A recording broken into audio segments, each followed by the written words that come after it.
Mining Minister says no changes in Mining Act.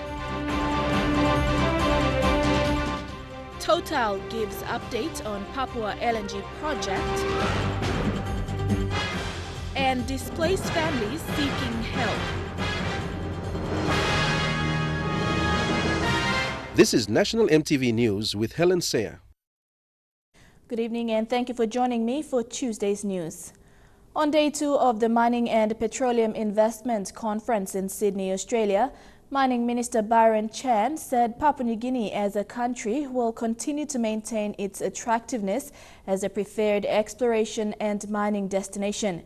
He said analysts are confident that the mineral sector will continue to be sustainable despite the low mineral commodity prices experienced in the last 4 years. Minister Chan also reassured investors and stakeholders that there would be no changes to the current Mining Act 1992 in 2017. Mining Minister Byron Chan gave his presentation this morning on the growth opportunities in the mineral sector. He said Papua New Guinea continues to amaze the world with its ability to uncover world-class prospects. The number of world-class operating mines and advanced projects in Papua New Guinea will undoubtedly attract investors and open up new business opportunities, both locally for the country as a whole, but especially in the mining provinces. He said 2 major projects, the Frida River project in West Sepik and the Wafi-Golpu project in Morobe province, are among the largest undeveloped copper deposits in the world. And as Minister responsible for mining, I'd like to assure you that the government and the Prime Minister, Mr. Peter O'Neill, stands ready to facilitate your interests in the resource sector. With the current growth profile, Minister Chen projects that the mineral exports will contribute just over 9 billion kina for 2016. He said provinces like East and West Sepik and even Morobe can benefit immensely from such major resource projects. He advised these provinces to begin planning now in order to make the most out of growth opportunities. Deli Waigeno, National EMTV News, Sydney. In 2016, oil and gas company Total PNG engaged on several fronts for the Papua LNG project, the second major LNG project for the country. Total PNG's Managing Director Philippe Blanchard gave EMTV an exclusive update on the project. The last 12 months have been a busy period for the developer of the Papua LNG project, Total PNG. According to Total Managing Director Philippe Blanchard, the company has drilled Antelope 6 beginning of 2016 and is currently drilling Antelope 7. Antelope 7 should be the last appraisal well located to the west of the field and required to finalize the assessment of elk antelope resources. And we have also started now, but that will be the main core of the activities in 2017, the different surveys that are required to be able to quantify exactly how we are going to build and what we are going to build on the field, and also use all this information to build our impact assessment. The impact assessment, you need the baselines, what the project will do, so that you build the offsets and you mitigate your impact. Sure. So 16 has really been the year of putting things in place, and in 17 we will perform most of the big surveys. He added that several field surveys have begun, required to perform the environmental and social impact assessments. Production for the project is expected to begin in 2022 and 2023. However, the company's plans may hit a few speed bumps, with Gulf Governor Havila Kavo coming out strongly against these developments, addressing his concerns to both the developer Total and the state. When PNG LNG pipeline was laid 400 kilometers, I posed a threat on marine ecosystem destructions. Today, my people are not catching any more lobsters and crayfish as they used to do 2 years ago.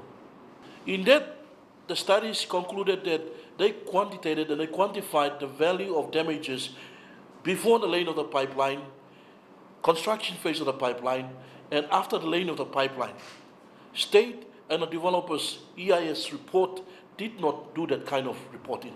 In response, Minister for Petroleum Nixon Duban has stated that while he respects Cavo's and the Gulf people's concerns, he also urged them to keep project economics in mind, as the project will bring much-needed development to the Gulf province. I respect the view expressed by the governor. He's entitled to his view.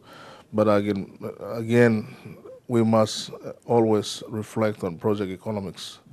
And where you have a developer like Total, let's say, taking an option to invest in Papua New Guinea and a European company, let's allow them to exercise their commercial decision without too much interference, and let them make the decision, and we'll allow project economics to dictate. Leanne Jarari, National EMTV News, Sydney. 2016 has been a trying year for businesses in the country. Many have laid off workers and many face the threat of business coming to a standstill if immediate action is not taken. Leanne Jarari spoke to local businessman Robert Agarobe, owner of helicopter company Halifax, at the mining conference in Sydney. Papua New Guinea's lack of foreign currency is not a new issue and is a problem for all. However, it is the private sector that has felt the brunt of the storm. Many PNG companies reliant on imports are unable to pay their suppliers and are about to lose business because of the issue. Earlier this year, Michael Kingston from one of the country's oldest manufacturing company, KK Kingston, expressed his concerns about laying off workers. And today, Halifax Operations CEO Robert Agarobe expressed the same concerns. For the type of work we do, we import a lot of assets like aircrafts. Of course. We lease aircrafts in, so we got to pay the owners of the aircrafts in US dollars. We import a lot of skilled people. We bring in a lot of spare parts. So, you know, we are very import driven, and we got to pay our suppliers in US dollars, and that's, you know, in the last year, trying to secure US dollars has been very, very difficult, and in the last couple of months it's been even more difficult with the new laws that have been passed. So, you know, we have service providers at the moment offshore who sort of suppliers putting stop to accounts because we just can't pay up in time. Mr. Agarobe stated that in addition to this, the government owes his business a significant amount of money. As a layman, you know, a businessman, all I want to do is, if I've got a contract with a supplier, you know, I want to be able to pay him on time, all the time. It's just the way business is done. You know, there should be no excuses, no ifs or buts. And government's got a lot of expertise in that area. You know, they need to fix it up. How they fix it up, it's something that they need to do. I'm not an economist. I don't know. All I know is that I'm a businessman and I need to pay my bills on time. Like Halifax and KK Kingston, many businesses feel that their pleas are falling on deaf ears and because of this issue may face inevitable closure. Leanne Jarari, National EMTV News, Sydney. Still to come on National EMTV News, robbery at the National Museum, West Taraka Police Station burnt, and displaced families appeal for safe return to their homes. Stay with us.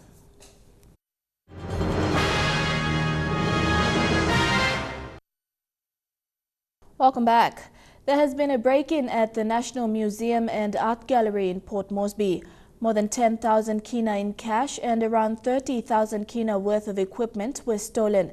Sarah Alpong with this report. The break-in occurred in the very early hours of this morning. Around 14 armed men made their way here after tying up the 2 security guards that were on duty. They gained access into the museum through this entrance. It is believed a pinch bar was used to gain entry into the museum. Devastating in several respects. It came in a moment in time when a fair bit is going on at the museum. Dr. Andrew Motu, acting director of the museum, is thankful that no priceless artifacts were stolen. But what was stolen will still have a big impact on the museum. Some of the cash stolen was budgeted for fieldwork in the New Ireland and West New Britain provinces to protect historical and culturally important caves. The criminals targeted 3 specific sections within the museum. The accounts where 3 monitors and over 2,000 kina was stolen.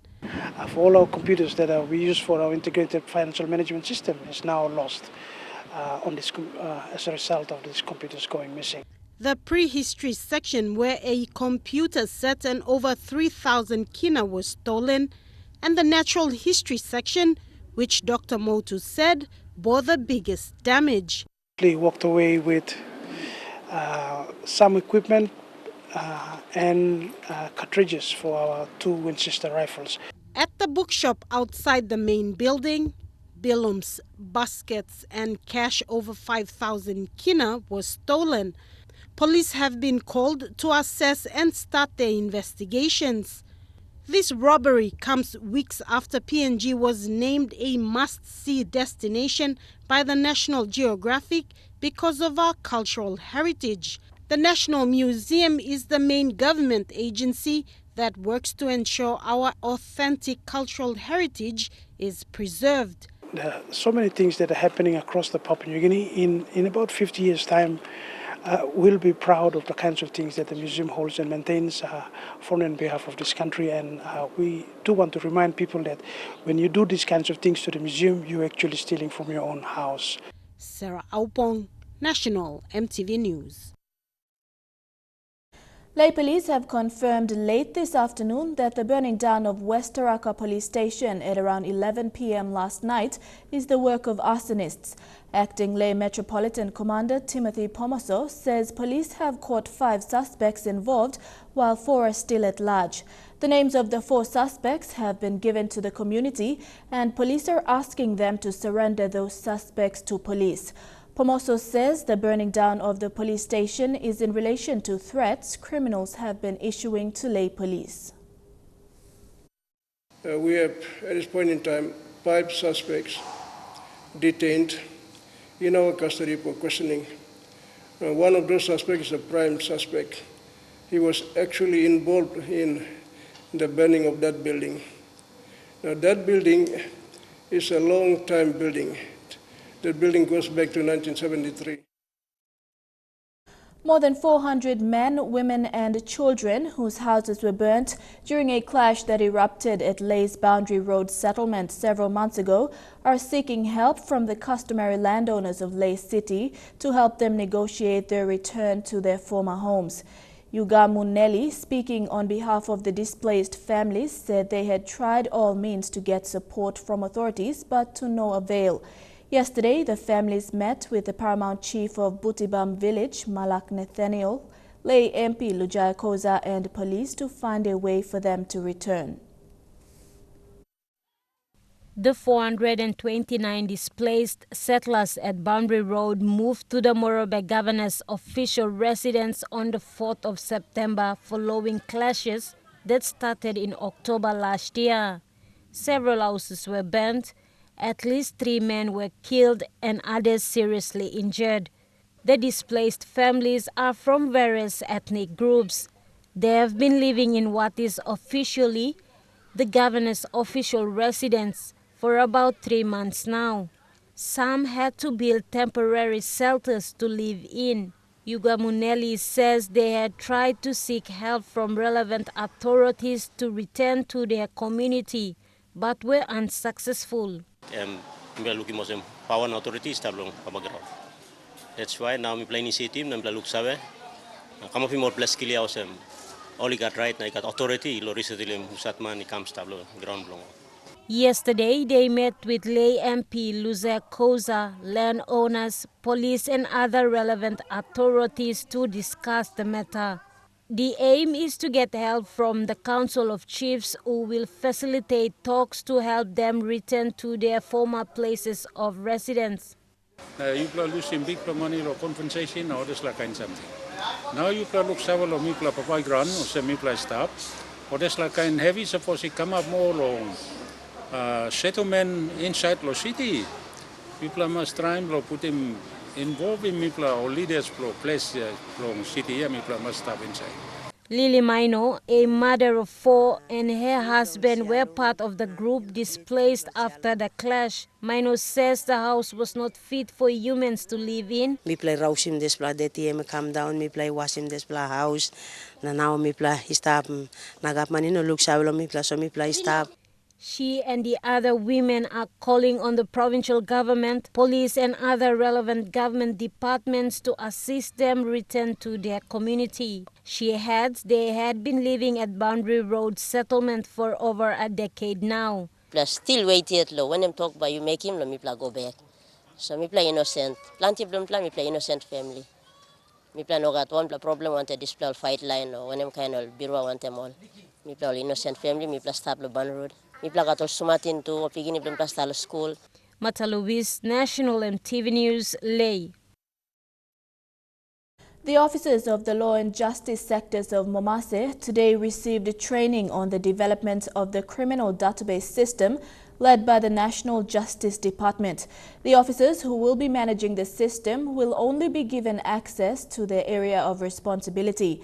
The National and Supreme Court Registrar Ian Augerea said all law and justice sector should manage the system in an organized manner. Today, these officers from the law and justice sector were trained on how to record data onto the criminal database system. There is a case tracking system for each sector, which includes police, the courts, and the correctional institutions. Each officer using the system is only given access to their own respective sector they are responsible for. Because when we come inside one time system that now in place. So everybody help him all another law agencies. Look him how the police are working with the information. Then he come to the court system and then it goes to the CAS, from CAS and CBC officers, what are their roles and responsibilities that all by making once they order from the court what are their requirements to be done at the level. The police will begin entering of data that contain information of the offender, which include name, gender and fingerprint, to name a few. The same information will be uploaded and accessed by the district courts, the National and Supreme Court. Additional data will be added by the correctional institutions. A police officer will not have the access to view information under the district court.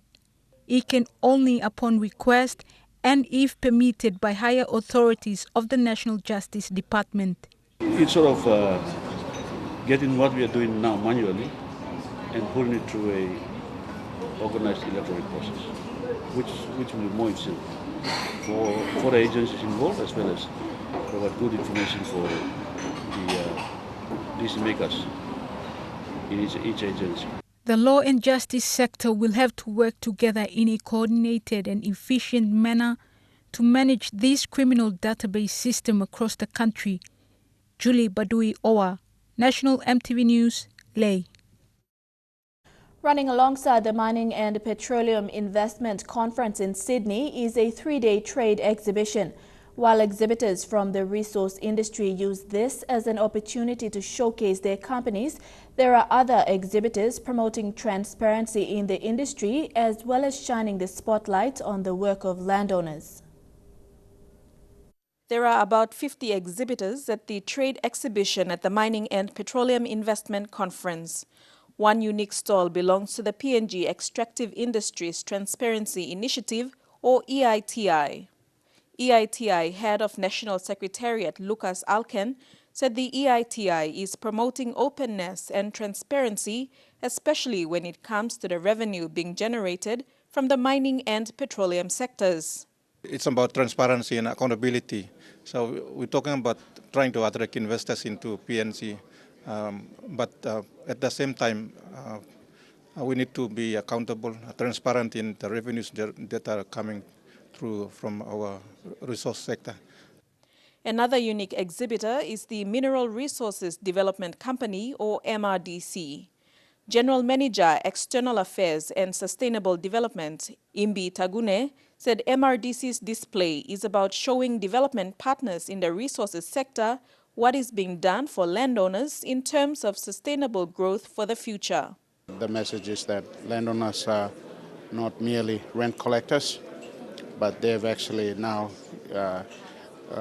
taken themselves to a different height to invest sustainability type of programs for their future. So really, we see that landowners are actually making a significant contribution. He said the important message was that when the oil, gas and minerals run out, landowners and Papua New Guinea as a whole will have the capacity to sustain itself into the future. Deli Waigeno, National EMTV News, Sydney. And now looking at our finance news, the kina opened unchanged at $0.3150 in the interbank market. At Bank South Pacific, your kina was buying $0.3075, $0.4093 Australian dollars, $0.2833 euro and 34.73 Japanese yen. Looking at commodity prices at New York close, gold and copper closed higher, while coffee and cocoa closed the day lower. Palm oil and crude oil closed higher, while copper closed the day unchanged. And on the stock market, the Dow Jones closed at 45.82 points higher, the ASX is trading at 26.76 points higher, and the All Ordinaries is trading at 25.27 points higher. Among stories after the break, a fire in a warehouse in the United States kills 36 people. Stay tuned for details.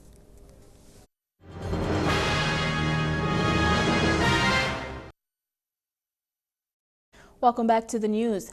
A JICA plan for the redevelopment of Lae City will need funding from the national government for the next 50 years for it to eventuate. Morobe planners fear that political instability and lack of foresight may slow the building process. Today, the JICA team has handed over the Phase 1 plan to the Morobe Provincial Administration. Bethany Herman with this report. JICA's involvement in the planning of the Lae Nadzab urban redevelopment has ended. The multi-million kina infrastructure development that will happen over 50 years has a plan. They've completed Phase 1 and an agreement has been signed for the Morobe provincial government to take over. This master plan will be authorized by the government and the parliament as soon as possible, and then this implementation will be started soon by strong initiative and strong ownership of the Morobe provincial government and Lae City Council. But there are challenges ahead. The plan spans nearly 50 years, but Morobe will need money it does not have and the political stability to achieve the plans. The government will definitely still be committing on some of the projects, not all of them. But we are optimistic also because we've already discussed these plans with our stakeholders. Morobe planning advisor Francis Japu says there is support from aid donors and Morobe does have a growing internal revenue because of business expansion, so that should help with cash. We've got the master plan here. We just need political leadership to drive in, and I think this is the biggest happy. Whoever will become the governor of the province in next year and onwards, whoever will become the member for Lae and the other 8 members, they just need to run with this plan if they want to develop Lae City. The JICA team of experts have handed over their office to the Morobe provincial government and they say the plan must be followed. Bethany Harriman, National EMTV News, Lae. The National Capital District Commission officially switched on the city's Christmas lights at 5 Miles Jack Piddick Park yesterday evening to signal the start of Port Moresby's Christmas programs. The night programs will be on for the 2 weeks leading up to Christmas Eve. Fun-filled activities will be showcased nightly to capture the Christmas spirit. The official launching of the lights at 5 Mile began with the blessing of the events with the opening of the nativity scene. Something looking this Christmas, also to enjoy it more with joyful hearts. Maybe more something make him looking mark even put him through long born inside long one look halfway and simple but very, very meaningful. So message from me, and be humble this Christmas and just accept who you are wherever we are, and let's build this nation together. Residents from Boroko, 6, 5 and 4 Mile and other parts of the city that came in their vehicles and many by foot were there to witness the opening.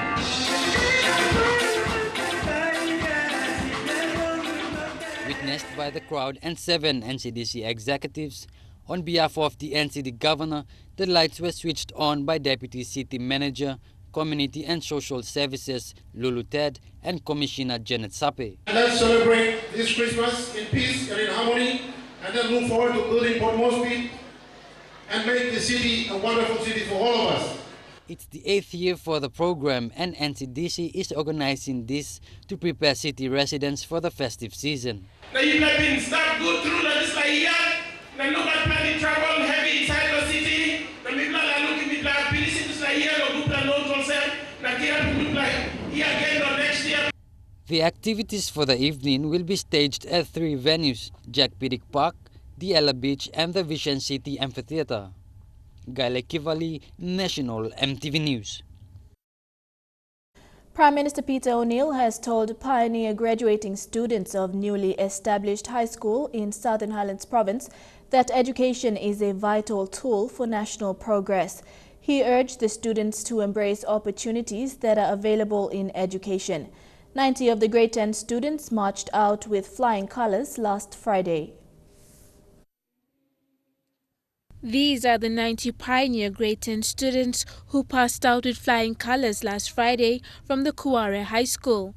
It's a school located between Yalibu Pangia and Kagua Erave districts in the Southern Highlands Province. Prime Minister Peter O'Neill's presence was significant, speaking on the government's plans to expand education services.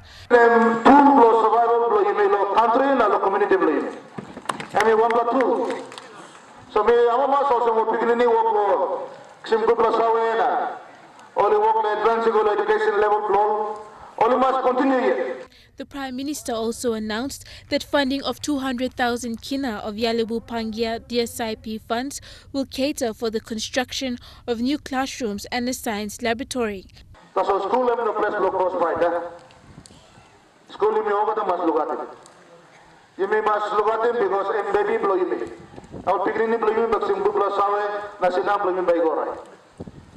The Prime Minister presented certificates and prizes for academic achievements.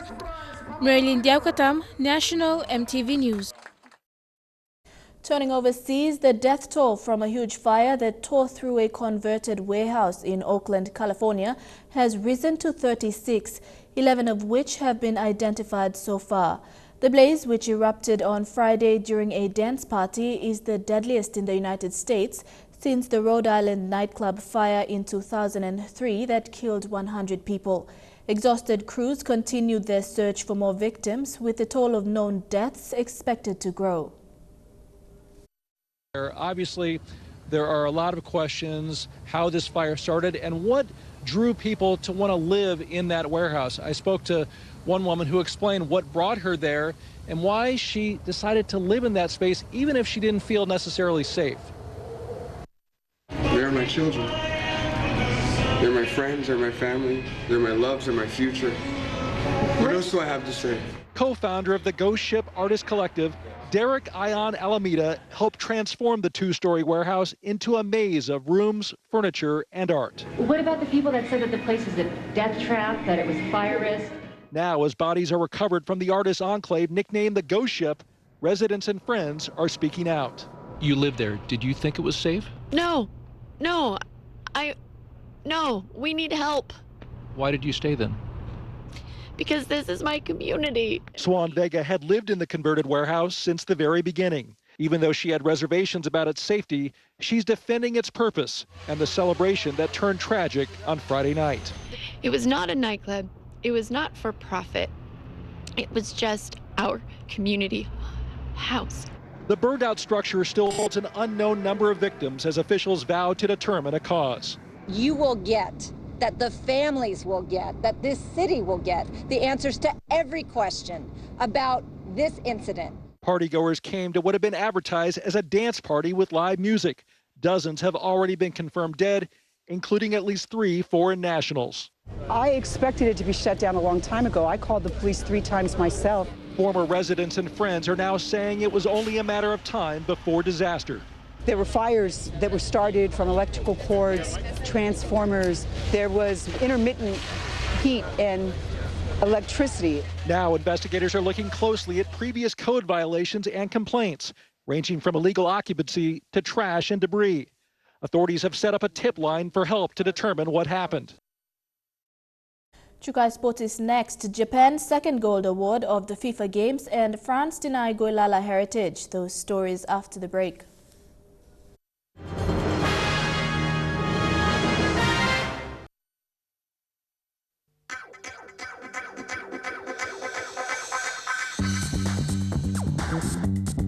Chukai Sports.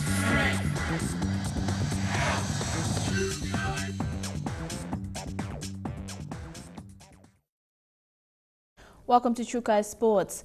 Among the Adidas Gold awardees of the FIFA Under-20 Women's World Cup 2016 was Japan's Hino Sugita, the second-time awardee who made her debut in the Under-17 Women's World Cup Costa in 2014, came back into this year's World Cup with a well-maintained prowess as exhibited in her performance throughout the tournament.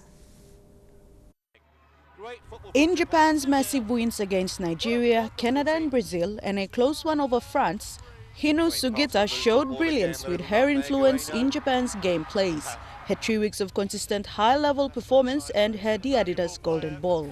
Hino Sugita of Japan, whose team have clinched 3rd place today. For Team Japan, this brings the gold tally to 2. Striker Mami Ueno also struck gold with the Adidas Golden Boot Award with a match-scoring average of 3 throughout the tournament. Both Sugita and Ueno now look at the promising prospect of being part of Japan Nadeshiko's senior team. For Sugita, 2 years of hard work has paid off, and getting a prestigious award such as the Adidas Golden Ball for the second time is overwhelming. Dinero Sraiko, National EMTV Sports. An article recently published by one of PNG's daily newspapers was retracted yesterday after the credibility of that story was questioned. The article claimed French player Valerie Gauvin, who was here for the FIFA Under-20 Women's World Cup, to be of Goilala heritage in the Central Province. According to France coach Gilles Acom, that information was misleading. France player Valerie Gauvin was not available to comment on the claims made that her grandmother is from Goilala here in the Central Province, and coach Gilles Acom was not so happy about the claims made. We were really surprised to read that article about Valerie Gauvin. We don't understand how they could have written such a story. The newspaper that published the story retracted the article, which ran last week. According to the editor, efforts made by that particular media to get Gauvin to confirm or deny the alleged PNG connections has been to no avail, due to strict protocols put in place by the French team management. Though the paper says it has recordings of the relatives and notes of quotes from Valerie Gauvin to back their article.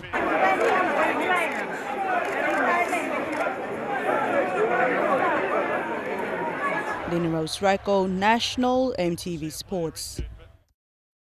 Over the past 24 months, Papua New Guinea has witnessed firsthand some of the country's greatest sporting achievements, from the 2015 Pacific Games to the recent staging of the FIFA Under-20 Women's World Cup. Moving forward into 2017, it can only get bigger and better. Executive Director of the PNG Sports Foundation, Peter Tamalili Jr., gave an insight on FM 100's Talkback show this morning on the Foundation's plans in maintaining this level of success in the years to come. Going for gold, winning gold here, hosting a wonderful Pacific Games, and now lighting up Papua New Guinea. We did it then, we did it now, and we can do it again. The sporting industry has been on the rise since the hosting of the 2015 Pacific Games, and the FIFA Under-20 Women's World Cup has been testament of the direction sports is headed. But the Asian nation has their second FIFA Under-20 Women's World Cup title.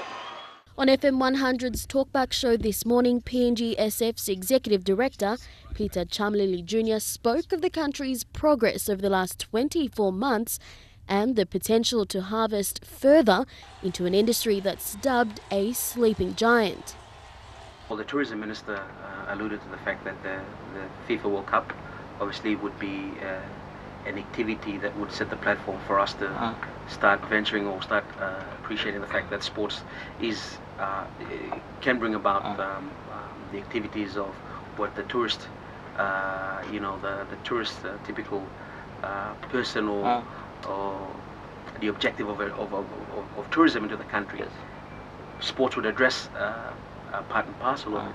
The two most recent sporting events, he says, has injected a fair bit into the economy, benefiting small to medium enterprises across the board in almost every sector. This event did actually have, in a 1 to 10 scale, probably had a 6 impact on the economy because of the fact that whilst we also look at the monetary value that had been put into this, you also got to look at the publicity of the country and the long-term effect that this positive publicity will have on the economy long-term in terms of tourism. As the nation now boasts world-class facilities, 2017 is anticipated to be an even bigger year, with the nation's biggest domestic event, the 7th edition of the PNG Games, scheduled for March, and later the staging of the Rugby League World Cup in October. Lorraine Genia, National EMTV Sports. The total expense of the 7th edition of the PNG Games has been estimated at 36 million kina. This was confirmed earlier today by PNG Sports Foundation's Executive Director, Peter Chamalili Jr. With funding sourced from the national government and NBPOL through the provincial government, West New Britain has become the first province in the New Guinea Islands to boast an IAAF-approved athletic track. I actually just arrived back from West New Britain this morning, going with my chairman, Graham Osborne, to have a look at the facilities and some of the challenges we're currently facing now with the infrastructure. So far, close to about 18 million that has been now spent with with the infrastructure. The government itself, in terms of our what was earmarked for the games, is 10 million. We've exceeded that now. Everything was budgeted for 2016. Yeah. Overall, the budget itself for the games is around 36 to 37 million. Overall. For establishing everything that you need to get done for the games. Trukai Sports continues after the break. Stay with us. Trukai Sports. Welcome back to Trukai Sports. On day 2 of the Pacific Women's Sports Leadership Program, participants shared their views on the challenges they face in various sporting fields. 20 participants from Fiji, PNG, Samoa, Tonga and Vanuatu expressed their thoughts on women in the Pacific being the catalyst for change in their communities. The second day of the workshop had participants speaking of their experiences and hopes for improvement in their respective areas. The Pacific Women's Sport Leadership Program is a professional development program for women in sport from across the region, with the aim of developing future Pacific female leaders. With 6 different sports being represented in the program, facilitator Ann Shannon has been excited over the opportunity to assist Pacific women grow. Yes, I think the opportunity that ICC, Netball Australia, High Commission, etc. have brought women together from the Pacific, really it makes a very big difference to empowering women and encouraging young women and girls into sports that make a difference for the well-being of their lives. The program, she believes, runs at an opportune time, with the FIFA Under-20 Women's World Cup having just ended. Having women in sport means that you are more likely to have unity. So women bring people together, and there won't be competition against sports, there won't be competition against men and women. It is actually about how do we build greater communities for everybody's well-being and for the success financially, economically and socially in countries. And that's what women and sport and leadership bring. Other participants also expressed the same sentiment. And as we all know that our Pacific Islands are faced with a lot of issues, apart from all the beautiful islands and the beautiful people, hospitality and everything we are known of. We do struggle with our social issues, and for us, we use football or sport as a means of passing social messages. Another young woman taking part, Marina Ahmed, said she was excited to be part of a program that she feels will improve her ability to develop herself. It's been really amazing, especially for me. I am particularly new in the sporting industry, so it's really good to be here around these people. These women have so many experience. They've been around for so long, so it's really inspiring to get their knowledge into things, about how they do things, and it will probably get me home and I can face my challenges through how they challenge. The program will end on Friday. Jeremy Moggy, National TV Sports. Kwikila District in the Central Province saw a netball grand final match between Varavarana and Sarah Raiders. The competition brought together netball enthusiasts and members of the netball fraternity. In a heated affair, Varavarana outscored Sarah Raiders by 18 points in the fourth quarter. Godwin Eki has more.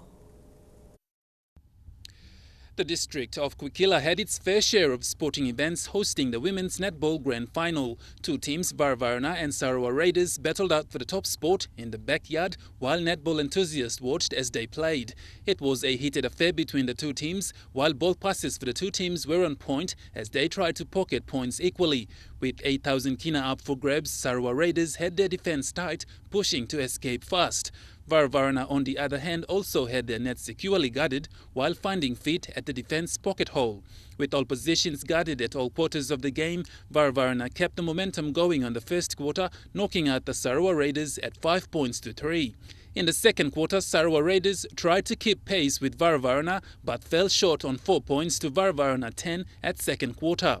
The third quarter came full of surprises, but this time the Sarawak Raiders managed to get the game plan in line while proving to come back strong for the third quarter. Varavarana lifted their game plan while proving high defense to block Sarawak Raiders from entering their territory, but despite the Sarawak Raiders entering the vicinity of the Varavarana sisters, they held hands to keep the Sarawak Raiders at least a score behind. Varavarana at the end of the third quarter stood tall, taking again the third quarter with 3 points ahead of the Sarawak Raiders, 15 points to 12. The fourth quarter was even more challenging for the two teams, but with the three-quarter wins ahead, Varavarana sisters had their heads high while managing to keep the ball on air to the front of the net, keeping the Sarawak Raiders at the end. Scoring nets one after the other for the two teams, the crowds even got vocal on the side while supporting their favourite team. With high defence, Varavarana decided to keep the winning streak all the way through to the last quarter, leaving the Sarawak Raiders vulnerable. With few minutes before the whistle at 17 points equaliser on the clock, Varavarana managed to extend their arms further, closing the game on a high with a close point difference at 18 points win, leaving the Sarawak Raiders at 1 point behind 17. The day finished off with presentations. Godwin Eki, National EMTV Sports. And to rugby, PNG 7 sensation Amelia Cook has been picked straight out of Queensland's Premier League competition to represent the Australian Jillaroos in the 2017 Women's Rugby League World Cup. Cook is no stranger to the PNG rugby fraternity, being one of the Palai's key playmakers in the 2015 Oceania Sevens Championships and the 2015 Pacific Games. Cook switched codes from rugby union to rugby league in order to achieve her ultimate goal of pulling on the green and gold jumper. And that ends Trukai Sports. The weather details when we come back. Trukai Sports.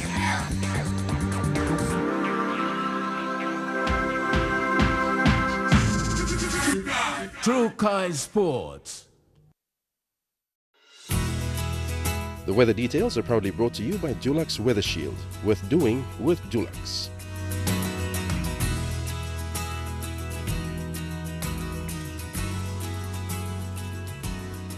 Your weather forecast for tonight and tomorrow: in the southern region, fine in Port Moresby, mostly fine in Darrow and Kerema. Possible evening thundery showers, then mostly fine in Alotau and Popondetta. In the Mumasi region, some showers in Lae and Medang, showers with occasional thunderstorms in Wewak, and rain showers in Vanimo. In the New Guinea Islands region, some showers in Lorengau, mostly fine in Kavieng, thundery showers in Kokopo, Rabaul, Kimbe and Buka. And in the Highlands region, showers then morning fog in all centres.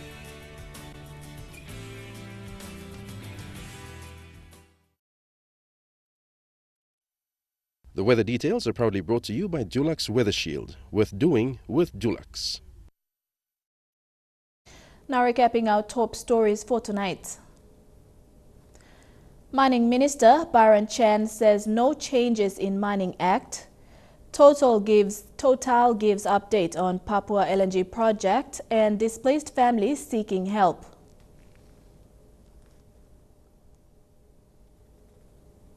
And that's the way it is tonight, Tuesday, 6th of December 2016. On behalf of the entire EMTV News team, thank you for your company. Pleasant viewing. Good night.